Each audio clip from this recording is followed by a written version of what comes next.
So we'll discuss resonance. What is resonance? Resonance है एक conjugated system जहां पे क्या होता है, pi इलेक्ट्रॉन्स का डीलोकलाइजेशन होता है. ओके, तो conjugated system में किसको हम बोलते हैं conjugated system? What is conjugated system? जहां पे alternatively single bond double bond, single bond double bond ऐसे रहता है, इसको हम बोलते हैं कॉन्जुगेटेड सिस्टम. एग्जांपल देखेंगे, पहले सुन लेते हैं. इस कॉन्जुगेटेड सिस्टम में जब रेजोनेंस होता है तो क्या होता है, जो पाई इलेक्ट्रॉन्स होता है, मतलब पाई बॉन्ड्स के अंदर जो पाई इलेक्ट्रॉन्स होता है उसका डीलोकलाइजेशन होता है, मतलब वो जगह अपना अपना चेंज करता है. डीलोकलाइज्ड मतलब लोकेशन से हट जाता है, वो घूमता रहता है, और उसको हम घुमाते हैं कैसे, एरो दे देते घुमाते. क्यों सिग्मा बॉन्ड चेंज नहीं करता है प्लेस? पाई बॉन्ड के पाई इलेक्ट्रॉन से क्यों चेंज करते हैं? क्योंकि पाई इलेक्ट्रॉन्स के पाई बॉन्ड्स जो होते हैं वो वीकर होते हैं in comparison to the sigma bonds, right? So it's a conjugated system where we can see the delocalizations of the pi electrons. Let's see. In conjugated system, delocalization of pi electrons is taking place. Why? Because pi bonds are weaker than sigma bonds. Now taking an example, C double bond C, single bond C, double bond C, single bond C. So देखो यहाँ पे double bond single bond, double bond single bond. So conjugated system में double bond single bond ऐसे जो होता है उसको हम बोलते हैं कंजुगेटेड सिस्टम. सो ये वाला अगर डबल बॉन्ड हुआ तो उसमें एक बॉन्ड रहता है सिग्मा बॉन्ड और एक और बॉन्ड रहता है पाई बॉन्ड्स.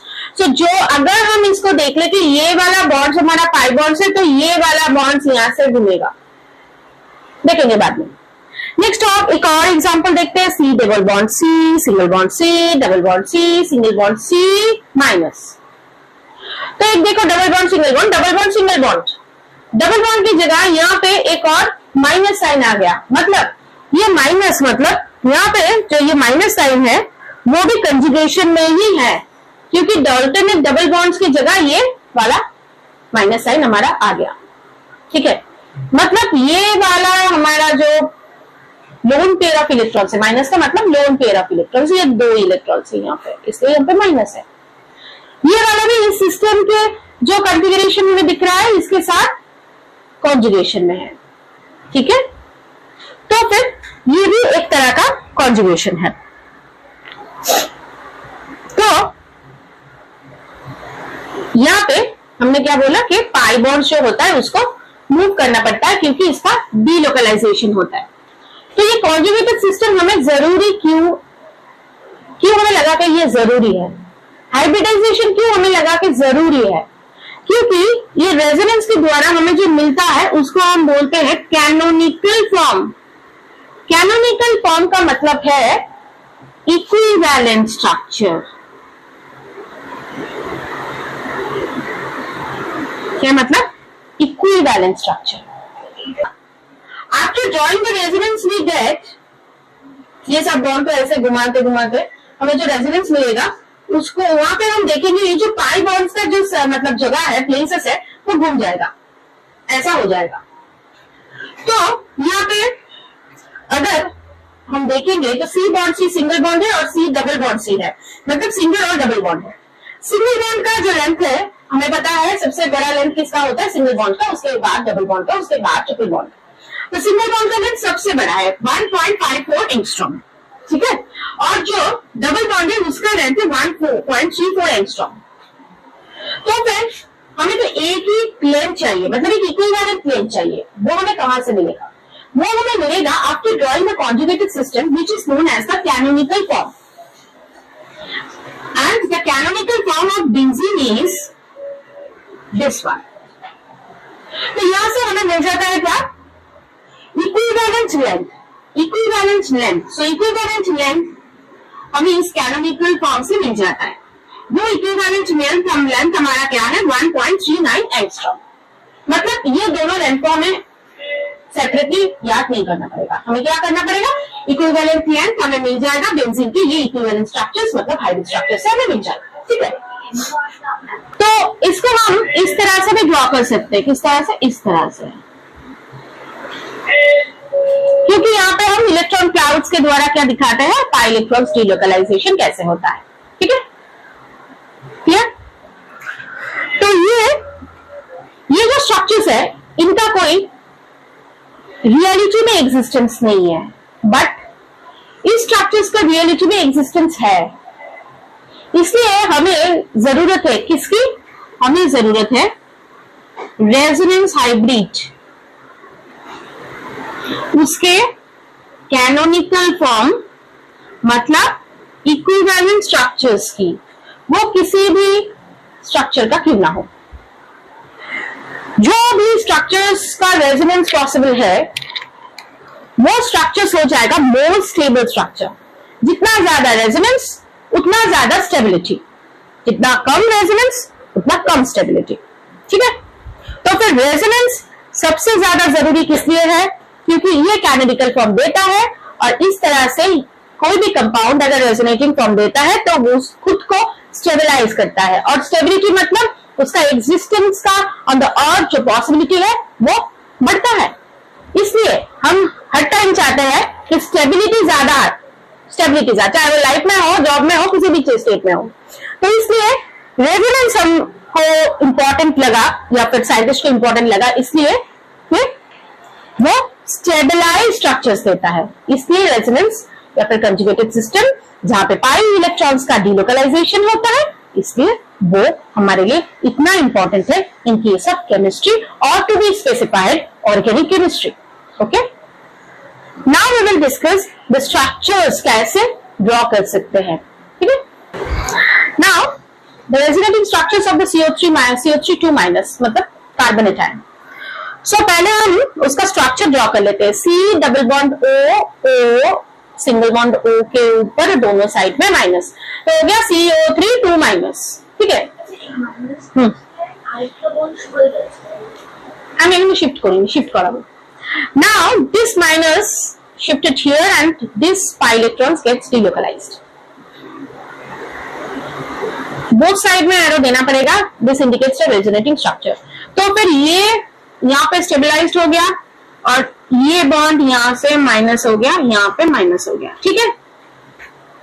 तो फिर नेक्स्ट ये वाला अगर स्टेबलाइज्ड हो गया तो फिर क्या होगा, तो फिर ये वाला बॉन्ड फिर से यहाँ पे शिफ्ट कर जाएगा।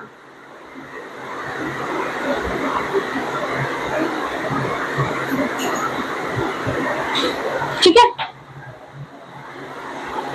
तो फिर अगर हम इसका रेजोनेटिंग स्ट्रक्चर्स देखेंगे तो हम देख सकते हैं कभी यहाँ पे बॉन्ड शिफ्टिंग हुआ, मतलब कभी ये बॉन्ड सिंगल बॉन्ड हो गया, कभी यहाँ पे जो ये वाला डबल बॉन्ड था ये सिंगल बॉन्ड था, कभी ये सिंगल बॉन्ड ये वाला डबल बॉन्ड हुआ। मतलब ये जो डेल्टा माइनस चार्ज है ये तीनों ऑक्सीजन के ऊपर ही घूम रहा है। तो फिर हम इस तरह से लिख सकते हैं, और यहाँ पे हम देंगे डॉटेड लाइन, क्योंकि ये वाला अनस्टेबल यहाँ पे हुआ है, और यहाँ पे दो डेल्टा माइनस, यहाँ पे भी दो डेल्टा माइनस, यहाँ पे भी दो डेल्टा माइनस। क्यों दिया, क्योंकि कभी यहाँ पे डेल्टा माइनस था, कभी यहाँ पे माइनस था, कभी यहाँ पे माइनस था। मतलब कभी ऑक्सीजन 1, कभी ऑक्सीजन 2, कभी ऑक्सीजन 3, ये तीनों ऑक्सीजन के ऊपर ये नेगेटिव चार्ज घूमता गया। तो फिर ये हो गया रेजोनेटिंग फॉर्म, और ये हो गया हमारा resonance hybrid for the CO3 2 minus. Now we will discuss how do you write the resonating structures. कुछ रूल्स या फिर पॉइंट्स देख लेंगे, ठीक है।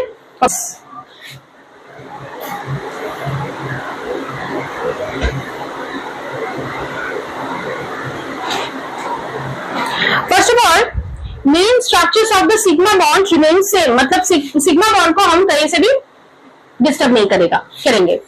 Main structures of sigma bond remains same. Next is point number 2. Point number 2 means atoms participating in resonance exist on the same plane. ठीक है, मतलब रेजोनेंस में जो एटम्स पार्टिसिपेट कर रहा है वो सेम प्लेन के ऊपर रहेगा। Atoms participating in resonance exist on the same plane. And the last point is resonating structure must be perfect Lewis structure. Okay, resonating structures must be perfect Lewis structure. मतलब hydrogen के पास 1 bond, carbon के पास 4 bond, ये वाला maintain होना चाहिए according to the Lewis structure. Okay, so next हम देखेंगे contribution of resonance towards hybrid. Of resonance towards hybrid या फिर हाइब्रिडाइजेशन.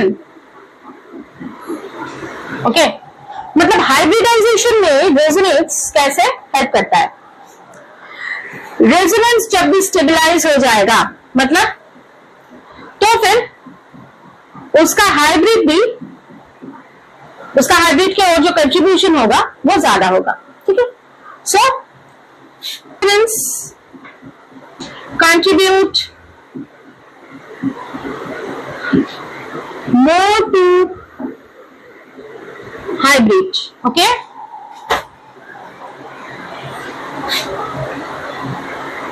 नॉन पोलर जो मॉलिक्यूल होता है उसका रेजोनेटिंग स्ट्रक्चर्स का स्टेबिलिटी, रेजोनेटिंग स्ट्रक्चर्स की स्टेबिलिटी डाइपोलर मॉलिक्यूल से ज्यादा होता है. मतलब रेजोनेटिंग स्ट्रक्चर्स की स्टेबिलिटी नॉन पोलर की ज्यादा होता है. कहां से? डाइपोलर. ठीक है, नॉन पोलर मतलब जहां पे कोई चार्ज नहीं है, और डाइपोलर मतलब जहां पे पॉजिटिव नेगेटिव चार्ज दोनों ही में है, मतलब दो पोल्स अराइज कर रहा है.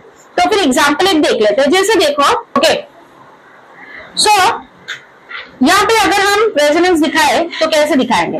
ये वाला डबल बॉन्ड पाई बॉन्ड यहाँ पे डिलोकलाइज्ड हो गया और यहाँ से इसका इलेक्ट्रॉन शिफ्टिंग हो गया सी की ओर.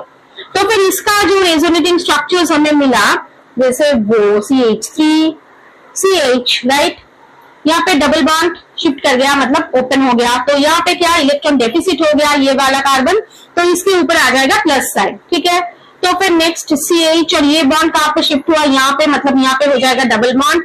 यहाँ पे CH और इसका बॉन्ड पाई बॉन्ड ओपन हो गया, मतलब पाई इलेक्ट्रॉन डिलोकलाइज्ड हो गया. कहाँ चला गया? ये चला गया CH2 के ऊपर, मतलब माइनस. तो फिर अगर तुमको बोला जाए कि कौन सा स्ट्रक्चर ज्यादा स्टेबलाइज्ड है, किसका रेजोनेंस, कौन सा रेजोनेटिंग स्ट्रक्चर ज्यादा स्टेबलाइज्ड है, ये वाला देखो यहाँ पे कहीं पे चार्ज नहीं दिख रहा है, मतलब ये है नॉन पोलर. और यहाँ पे देखो दो पोल हो गया, एक प्लस एक माइनस, मतलब ये हो गया डाइपोलर. तो स्टेबल कौन सा स्ट्रक्चर होगा? ये वाला स्ट्रक्चर जो नॉन पोलर है वो हो जाएगा ज्यादा stable resonating structures. Okay, this is first point. Okay, next we are going to second point, that is aromatic structure का जो रेजोनेंस होता है वो नॉन एरोमेटिक स्ट्रक्चर से ज्यादा स्टेबलाइज्ड होता है. ठीक है, तो देख लेते हैं. नेक्स्ट इज पॉइंट नंबर 2, मतलब ये किसमें देख रहे हैं कि रेजोनेंस का कंट्रीब्यूशन किसके ऊपर? हाइब्रिडाइजेशन के ऊपर. तो देख लेते हैं एरोमेटिक स्ट्रक्चर्स का जो रेजोनेंस है उसका स्टेबिलिटी नॉन एरोमेटिक स्ट्रक्चर से ज्यादा होता है. तो फिर एक और एग्जांपल हम यहाँ पे कंसिडर कर रहे हैं. देखो यहाँ पे हमने देखा एरोमेटिक रिंग ड्रॉ किया और यहाँ पे देखो दिया गया है CH2 का प्लस. ठीक है, मतलब यहाँ पे प्रोटॉन ज्यादा था, तो ये बॉन्ड अगर यहाँ पे शिफ्ट कर गया, ठीक है, तो ये बॉन्ड अगर यहाँ पे शिफ्ट कर गया तो क्या होगा? इसका रेजोनेटिंग स्ट्रक्चर दिखता है. तो ये बॉन्ड यहाँ पे शिफ्ट कर गया, मतलब इसके पास, इस कार्बन के पास जो इलेक्ट्रॉन था वो अपना इलेक्ट्रॉन दे चुका है, इसलिए यहाँ पे क्या होगा? इसलिए यहाँ पे एक प्लस साइन आ जाएगा. और ये वाला बॉन्ड यहाँ पे शिफ्ट कर गया, मतलब इसके पास जो इलेक्ट्रॉन डेफिशिएंसी था वो फिलअप हो गया, तो फिर ये प्लस माइनस होकर न्यूट्रलाइज हो जाएगा और CH2 हो जाएगा यहाँ पे.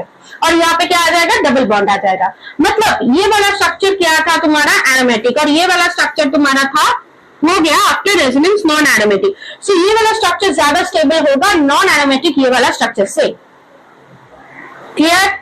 Okay, the next topic that is more resonating structure, more stability. मतलब कोई कंपाउंड जितना ज्यादा रेजोनेटिंग स्ट्रक्चर दे पाएगा उसका स्टेबिलिटी उतना ही ज्यादा होगा. ठीक है, next It gives the equivalent resonating structures. So equivalent resonating structure जो भी कंपाउंड देगा उसका स्टेबिलिटी ज्यादा हो जाएगा। तो फिर इक्विवेलेंट रेजोनेटिंग स्ट्रक्चर्स क्या होता है?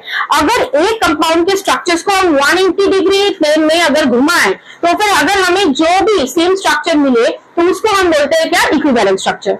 सो अगर यहाँ पे हम कार्बोक्सिलिक एसिड का एक एग्जाम्पल देख ले तो हमारे पास क्लियर हो जाएगा। So we are discussing point number 4। तो फिर we are considering here the carboxylic acid R C double bond O। Okay, यहाँ पे क्या है? O, यहाँ पे है H। ठीक है, तो इसका अगर हम रेजोनेटिंग स्ट्रक्चर बनाएंगे तो क्या देखेंगे? ये ऑक्सीजन का जो लोन पेयर इलेक्ट्रॉन है यहाँ पे शिफ्ट किया गया और ये बॉन्ड का पाई इलेक्ट्रॉन यहाँ पे डिलोकलाइज्ड हो गया। So we get R C, यहाँ पे देखो आ गया हमारा माइनस और यहाँ पे हमारा आ गया डबल बॉन्ड और इसके ऊपर आ गया प्लस। ठीक है, तो फिर ये हुआ हमारा क्या? जो कार्बोक्सिलिक एसिड है उसका रेजोनेटिंग स्ट्रक्चर।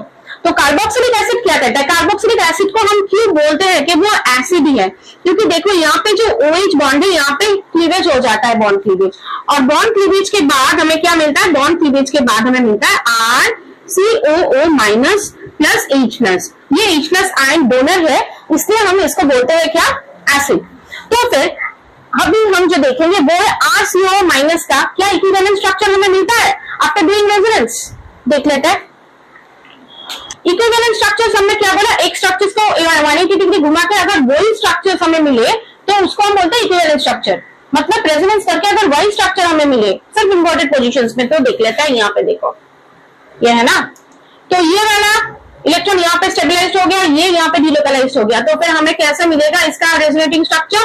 कार्बोक्सिलेट आयन का रेजोनेटिंग स्ट्रक्चर कैसे मिलेगा? यहाँ पे मिल जाएगा O माइनस, यहाँ पे आ गया डबल बॉन्ड O। मतलब देखो ये सिर्फ 180 डिग्री रोटेशन के लिए हमारे ये वाला स्ट्रक्चर और ये वाला स्ट्रक्चर हमारा सेम आ रहा है।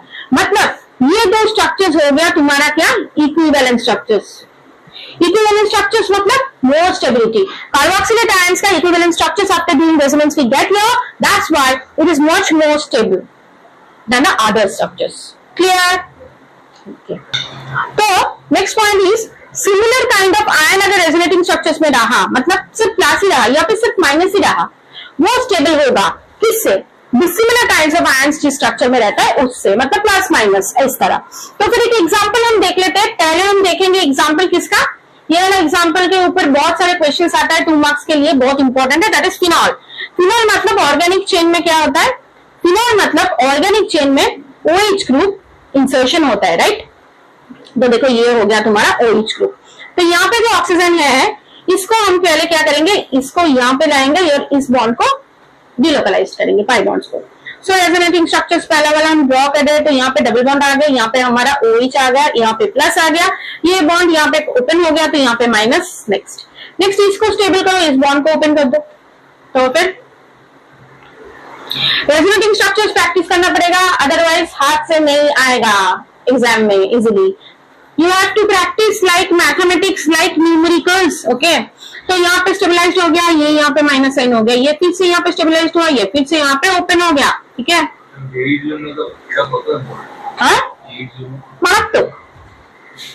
मारात्मक इंपॉर्टेंट है, सोजा क्वेश्चन यही देवे ना। तो फिर नेक्स्ट ये वाला यहाँ पे स्टेबलाइज हुआ, ये फिर से OH के पास ये वाला इलेक्ट्रॉन चला गया। तो वी गेट, देखो ये जो डबल बॉन्ड का पोजीशन है वो सिर्फ घूम गया। ठीक है, मतलब ये ऐसा था, लेफ्ट साइड में 2 था, राइट में 1, यहाँ पे लेफ्ट राइट साइड में 2, लेफ्ट में 1 चला है। यस, OH डबल बॉन्ड কারণ ইলেকট্রনটা এখানে ট্রান্সফার হয়েছিল, অক্সিজেন নিজের ইলেকট্রন দিয়ে দিয়েছিল যার জন্য প্লাস হয়েছিল। Okay, so you get the resonating structures या फिर equivalent structure, what is it?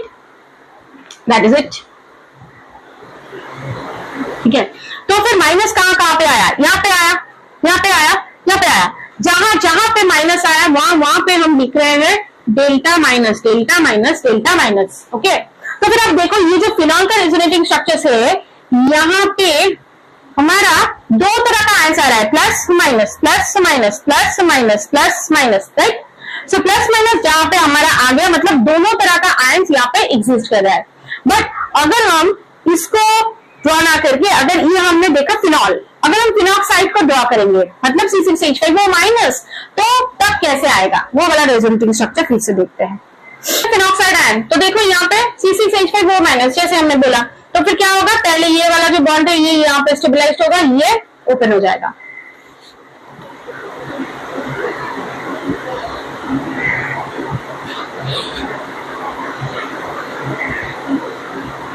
Next ये स्टेबलाइज होगा, ये यहाँ पे ओपन होगा।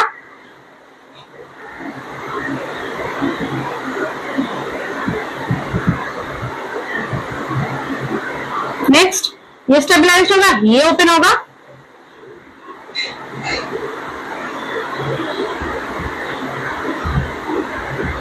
नेक्स्ट फिर से ऑक्सीजन के पास उसका अपना इलेक्ट्रॉन चला जाएगा थ्रू रेजोनेंस।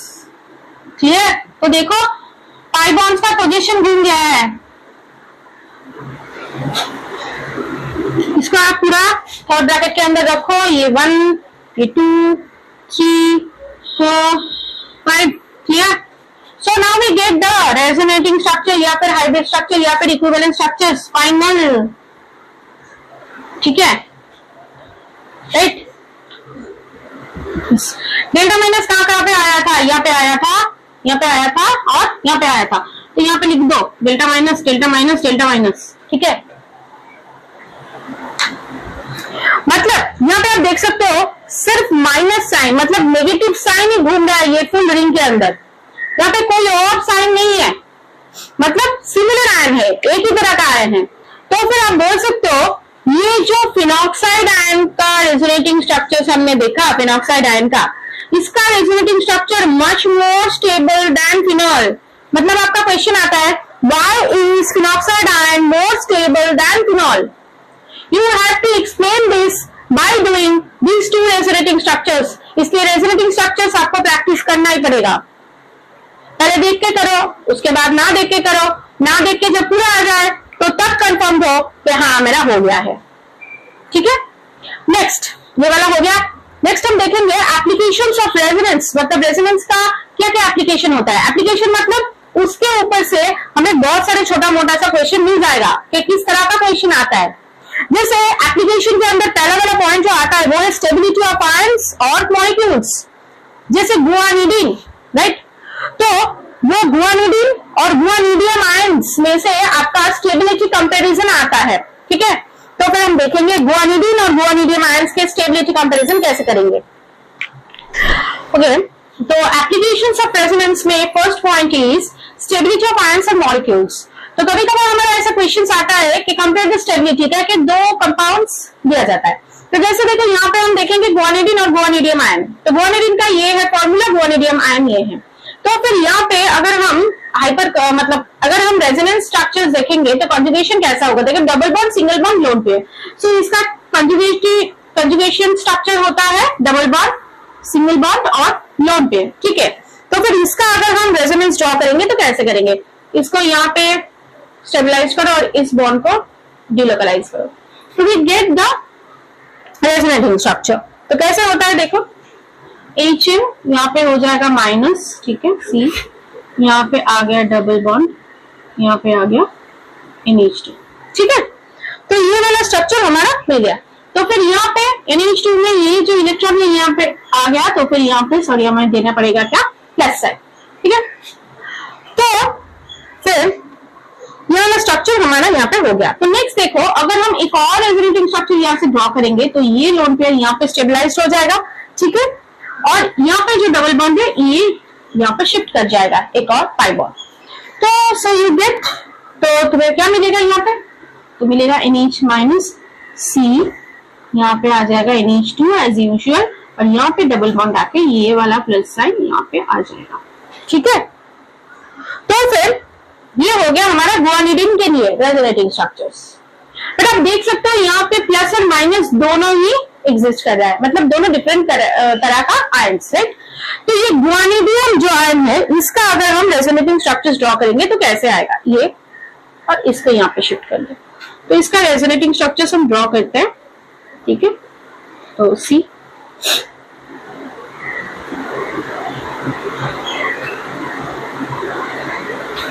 ठीक है, तो फिर नेक्स्ट स्ट्रक्चर्स अगर हम ड्रॉ करेंगे तो ये यहाँ पे ट्रांसफर हो जाएगा, ये वाला पाई बॉन्ड, और ये लोन पेयर यहाँ पे शिफ्ट हो जाएगा। तो फिर नेक्स्ट स्ट्रक्चर्स हमें मिल जाएगा कैसे, सॉरी,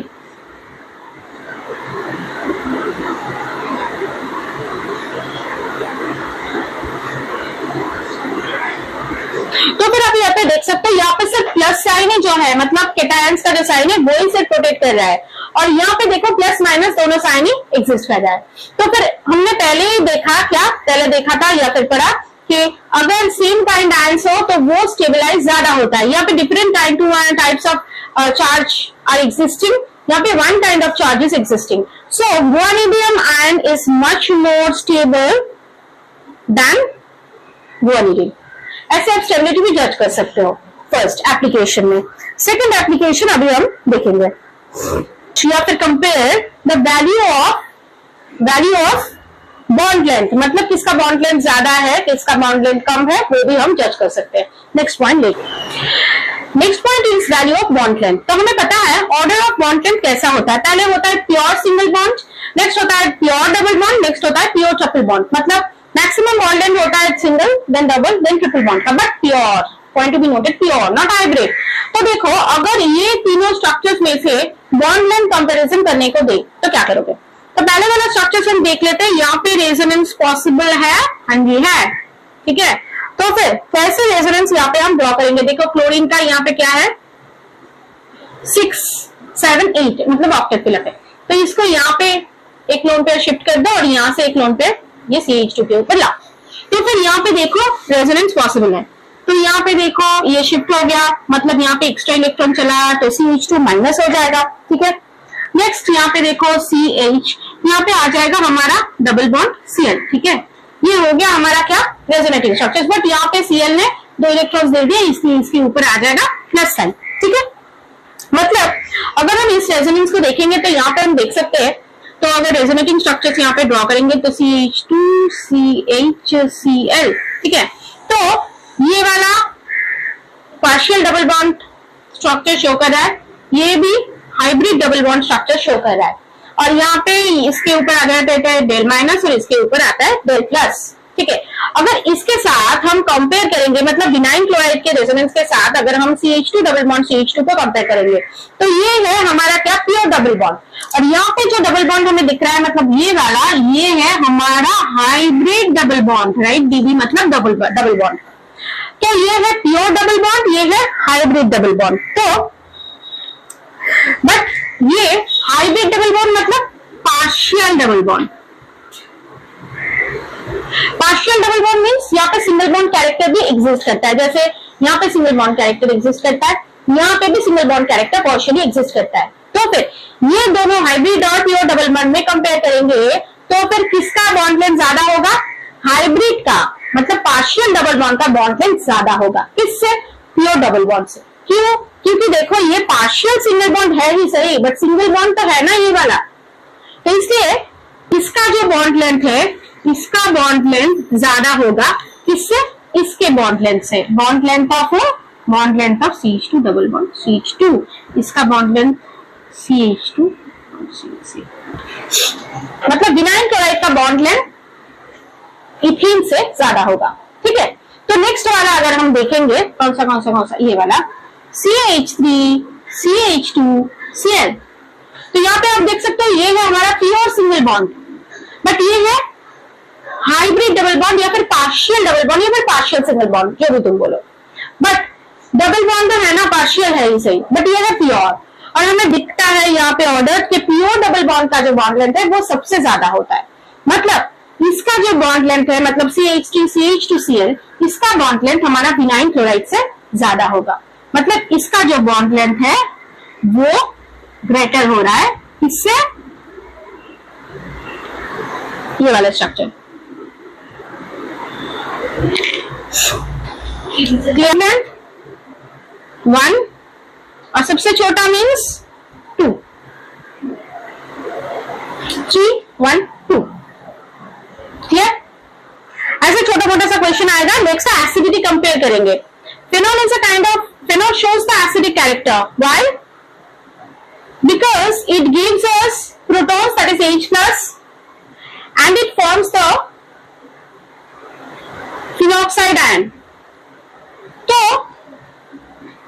अगर ये हम कंपेयर करेंगे जैसे फिनॉल का रेजोनेंस मैंने पहले दिखा, फिनॉल का रेजोनेंस ड्रॉ करना पड़ेगा और उसके साथ रेजोनेंस हाइब्रिड ऑफ फिनॉल्स जब हम ड्रॉ कर लेंगे तो हाइब्रिड हमें कैसा मिलेगा, ऐसा मिलेगा।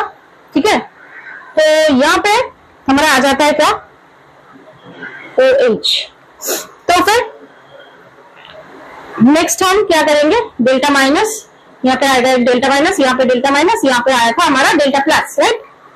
तो इसके साथ अगर हम किसी भी अल्कोहल लाइक ROH, इसका मिथानॉल हो सकता है, इथेनॉल हो सकता है, ठीक है।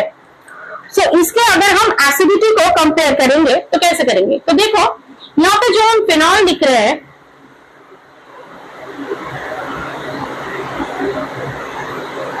ठीक है, ये है फिनॉल। सो इसमें ये जो OH बॉन्ड है, ये इसका जो ऑक्सीजन है, ये ऑक्सीजन का इलेक्ट्रॉन डेंसिटी क्या है, डिक्रीज हो गया। ठीक है, डिक्रीज हो गया मतलब इसके लिए ऑक्सीजन के पास है पार्शियल पॉजिटिव चार्ज। तो ये जो पार्शियल पॉजिटिव चार्ज है, इसलिए ये क्या कोशिश करेगा, इसके जो दोनों इलेक्ट्रॉन्स है इस बॉन्ड के, ये अपने और खींचने की कोशिश करेगा। और खींचने के दौरान क्या होगा, ये बॉन्ड वीकर हो जाएगा और वीकर होने के दौरान ये बॉन्ड क्लीवेज यहां से होगा और ये H+ निकल जाएगा यहां से। दैट मीन्स फिनॉल हमारा एसिडिक है। But in case of alkyl alcohol, ये जो CH3 ग्रुप है, C2H5 ग्रुप है, ये सब लोग क्या करते हैं, ये सब लोग इलेक्ट्रॉन डोनेट करते हैं। किसको, ये OH ग्रुप को ये एल्किल ग्रुप इलेक्ट्रॉन डोनेट करेगा। डोनेट करेगा मतलब यहाँ पे इलेक्ट्रॉन डेंसिटी तो घटेगा नहीं, उल्टा बढ़ जाएगा। ठीक है, किसका, ऑक्सीजन का। ये OH बॉन्ड की जो ऑक्सीजन है, इसका इलेक्ट्रॉन डेंसिटी बढ़ गया, मतलब ये कभी भी अपने ओर से ये फील नहीं करेगा कि यहाँ से हमें इलेक्ट्रॉन अपने ओर खींचना पड़ेगा, क्योंकि इसके पास ऑलरेडी इलेक्ट्रॉन डेंसिटी ज्यादा है। तो फिर ये इजीली ये वाला जो बॉन्ड है इसको ब्रेक नहीं करेगा। मतलब ये जो OH बॉन्ड है in case of the alkyl alcohol, वो जो इसका OH बॉन्ड है वो स्ट्रॉन्गर बॉन्ड है किसके कंपैरिजन में, फिनॉल के कंपैरिजन में। इसलिए phenol is much more acidic then alkyl alcohol. Clear. Next is basicity of base, यहां पे लिख देता है बेसिसिटी ऑफ बेस। यहां पे देखो कंपैरिजन क्वेश्चन आता है, जैसे देखो एनिलीन C6H5NH2 और साथ में कंपेयर करो RNH2 मतलब एल्किल एमीन। ठीक है, तो ये वाला जो NH2 है ये क्या करेगा, ये यहाँ पे रेजोनेंस करेगा। ठीक है, मतलब कॉन्जुगेटिव स्ट्रक्चर शो करेगा। तो कैसे करेगा, देखो ये यहाँ पे इलेक्ट्रॉन देगा, ये यहाँ पे डिस्टेबलाइज हो जाएगा, मतलब डिलोकलाइज्ड हो जाएगा। मतलब यहाँ पे हमें मिल जाएगा डबल बॉन्ड, NH2 के ऊपर आ जाएगा, इनके ऊपर आ जाएगा पार्शियल पॉजिटिव चार्ज, यहाँ पे आ जाएगा हमारा नेगेटिव। ये फिर से यहाँ पे स्टेबलाइज्ड, ये डिस्टेबलाइज्ड।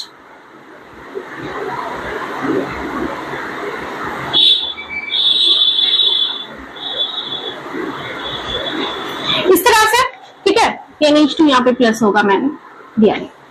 तो फिर देखो इस तरह से ये क्या कोशिश करेगा, इस तरह से हम जब इसका हाइब्रिड ड्रॉ करेंगे, मतलब जब इसका हाइब्रिड इक्विवेलेंट स्ट्रक्चर हमें मिलेगा तो हमें क्या मिलेगा, ये जो NH2 है इसके ऊपर आ जाएगा हमारा पार्शियल पॉजिटिव चार्ज।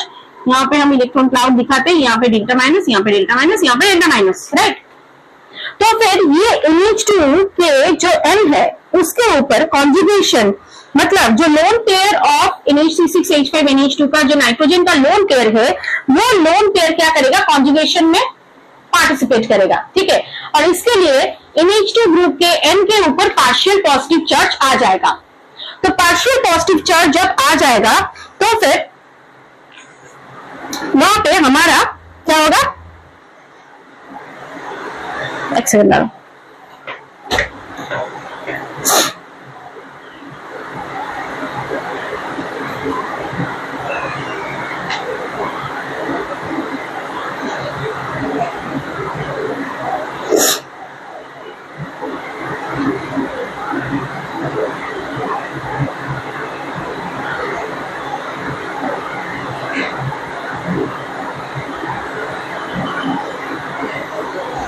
तो फिर NH2 के ऊपर जो पार्शियल पॉजिटिव चार्ज आया, मतलब इसका जो लोन पेयर था वो कंजुगेशन में चला गया।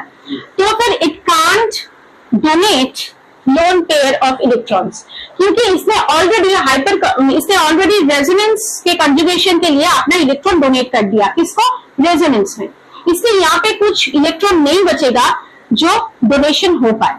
और इलेक्ट्रॉन डोनर्स मतलब वो होता है क्या, बेस, तो फिर ये यहाँ पे इलेक्ट्रॉन डोनेट नहीं कर पाएगा, कहां पे, एनिलीन पे। बट अगर हम एल्किल एमीन देखेंगे तो फिर एल्किल ग्रुप है, ये क्या करेगा, ये इसको इलेक्ट्रॉन डोनेट करेगा, क्योंकि ये यहाँ पे आई इफेक्ट शो करेगा, इसलिए इलेक्ट्रॉन का डेंसिटी इंक्रीज करेगा, इसलिए इसका जो लोन पेयर है, ये लोन पेयर क्या करेगा, ये लोन पेयर ये डोनेट कर देगा एक्वस सॉल्यूशन में H+ को। तो फिर ये डोनेट करने के बाद ये क्या करेगा, ये फॉर्म करेगा RNH3+। मतलब एल्किल एमीन में जो लोन पेयर्स ऑफ इलेक्ट्रॉन्स है, it is available for the donation. That means alkyl amine is much more basic than alanine. So we can conclude that alkyl amine is more basic than aniline. क्योंकि alkyl amine के पास lone pairs of electrons available है for donation and electron donors are base, इसलिए alkyl amine बहुत ज्यादा basic होगा किससे, aniline से, क्योंकि एनिलीन का जो एन के ऊपर जो लोन पेयर्स ऑफ इलेक्ट्रॉन्स था वो उसने रेजोनेंस की कॉन्जुगेशन में डोनेट कर दिया, इसलिए उसके पास लास्टली कुछ इलेक्ट्रॉन बचा नहीं है lone pairs of electrons for donation. That's why alkyl amine is more basic than aniline. तो इसके ऊपर एक और छोटा सा टॉपिक है, लास्ट टॉपिक मैं बोल देती हूँ, वो क्या है, वो है प्लस आर इफेक्ट और माइनस आर इफेक्ट, मतलब प्लस रेजोनेटिंग इफेक्ट्स और minus resonating effect. So plus R effect क्या होता है, groups which can donate electrons, मतलब प्लस आर इफेक्ट क्या होता है, groups which can donate electrons. So कौन सा ग्रुप्स डोनेट इलेक्ट्रॉन्स, मतलब इलेक्ट्रॉन डोनेट कर सकता है जिसके पास लोन पेयर ऑफ इलेक्ट्रॉन्स है, राइट। सो एग्जाम्पल क्या होगा प्लस आर इफेक्ट के लिए, एग्जाम्पल होगा OH, NH2, ठीक है, और Cl एक्सेट्रा। और माइनस आर इफेक्ट मतलब विड्रॉ इलेक्ट्रॉन्स। सो जिसके पास इलेक्ट्रॉन्स पेयर नहीं है वो इलेक्ट्रॉन्स को विड्रॉ कर लेंगे। तो कैसे हम आइडेंटिफाई करेंगे, जिसके पास लोन पेयर है, इलेक्ट्रॉन्स है, वो इलेक्ट्रॉन्स को डोनेट करेगा, जिसके pair lone pairs of electrons नहीं है वो इलेक्ट्रॉन्स को विड्रॉ कर लेगा। Electrons withdrawing effect means minus R effect. और कौन सा ग्रुप शो करता है, जैसे NO2 मतलब नाइट्रेट, CHO मतलब एल्डिहाइड, नेक्स्ट है साइनाइड या नेक्स्ट है कार्बोक्सिलिक एसिड ग्रुप COH। क्यों देता है ये माइनस आर इफेक्ट, क्योंकि इन लोगों के पास क्या नहीं है, लोन पेयर्स ऑफ इलेक्ट्रॉन्स नहीं है, इसलिए ये इलेक्ट्रॉन विड्रॉ कर लेते हैं। ठीक है, that's all about the resonance, जो समझाया गया which covers the complete topic. इसके ऊपर छोटा सा जैसे जैसे क्वेश्चन आ सकता है, कंपेयर द बेसिसिटी, एसिडिटी और स्ट्रक्चर्स कौन सा स्टेबल होगा, all are explained. So just go through the video and learn the resonance and practice resonance as more as you can.